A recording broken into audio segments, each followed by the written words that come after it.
On September 27th, Hiram Revels, who has become the first ever African American U.S. Senator, was born. Young Revels, despite being raised surrounded by slavery, grew up as a free citizen in Fayetteville, a small southern town in North Carolina.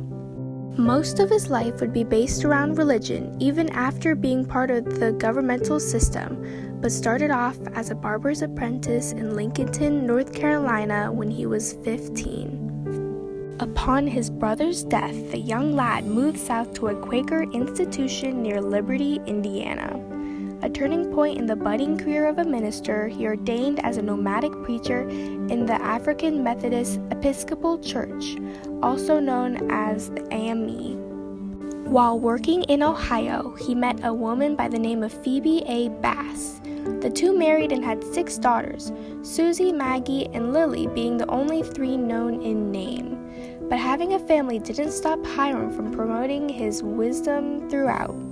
Ohio, Indiana, Illinois, Missouri, Maryland, Kentucky, and Tennessee were amongst the states he visited, preaching to free and enslaved African Americans. In bold spirits, he left the AME to enroll in Knox College, a nationally famed private university for the liberal arts in Galesburg, Illinois. Although this was short-lived, his constant traveling began to make a name for himself, opening many opportunities. At his return to Baltimore, he was appointed as the first African American pastor of Madison Street Presbyterian Church, another first in the history books. Alas, 1861 swept the nation, bringing the all-known Civil War with it.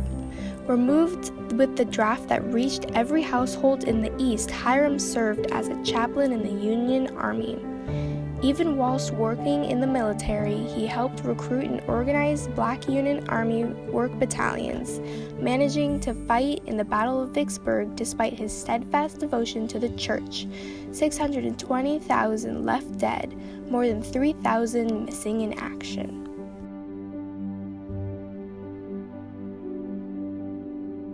The dust of the war settled 4 years later, and so did the Revels family, wife and daughters safe and sound in Natchez, Mississippi.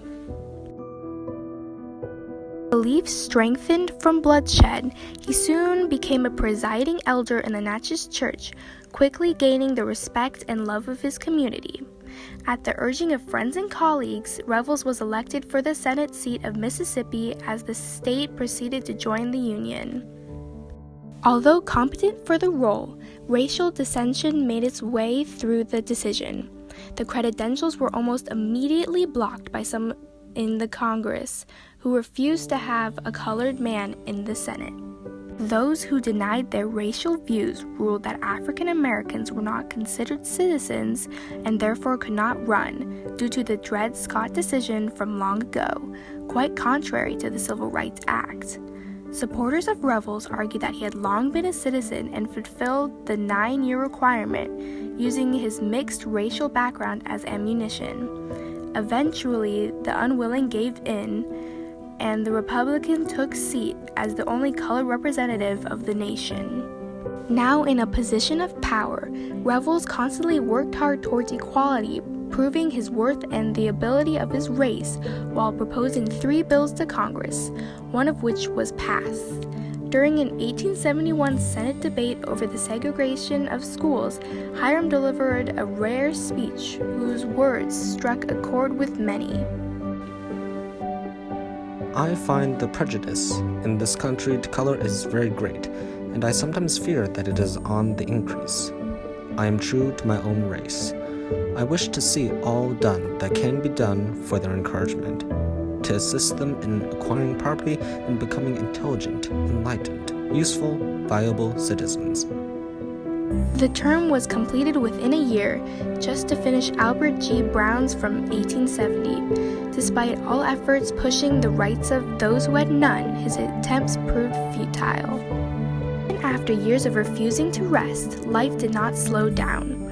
Hiram soon found a place as the first president of Alcorn Agricultural and Mechanical College, still serving as a minister in his spare time. Teaching theology and becoming an editor for the Southwestern Christian Advocate only added to the growing list of hobbies for this man who could never sit still. Unfortunately, as do all stories end, Hiram Revels died on January 16, 1901 at 74 years old from a stroke. Declining health from years prior caught up to him during a church conference, passing within minutes. Revels is now buried in the Hillcrest Cemetery in Holly Springs, Mississippi, leaving a legacy behind that changed the course of history. Even after his death, his daughter Susie became one of the first to publish the first African American newspaper, carrying out what her father set off to do.